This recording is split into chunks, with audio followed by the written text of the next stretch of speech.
Hello everyone, সবাই কেমন আছো?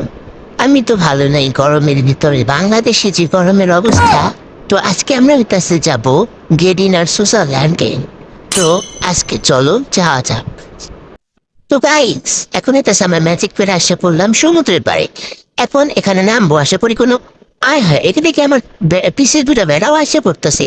কেমন না লাগে এখন, কে যেন আর শান্তি মতো গোসল করা শিখো। যাক এগুলা বাদ দিই, যেই গরম দেশের ভিতর আগে গোসল কইরা যায় শান্তি মতো। আমার তো প্যারা প্যারা লাগতেছে, এগুলো তো আমার পিছে পিছে ঘুরতেছে। কি না শুরু কইরা দিছে, আবার দিয়ে আমার দেখে সরম পাই। সরম পাইলে কে কেমন কাছে আইতেছে, কেমনটা লাগতেছে, আমি তো যাই কাহিন থেকে সাতটা পেরা। আচ্ছা গাইস, তাহলে এখান থেকে আমি বলছি আমাকে পালাতেই হইব। এ মা, এদিকে কোথাও কোথাও শুরু করে দিচ্ছে। আচ্ছা আমি পালাইতে থাকি, আর তোমরা চ্যানেলটা সাবস্ক্রাইব করে দিও, লাইক কমেন্ট এন্ড শেয়ার করো। আল্লাহ হাফিজ। আর আমার জন্য দোয়া করে ডিপি যেতে তাড়াতাড়ি বাঁচতে পারি।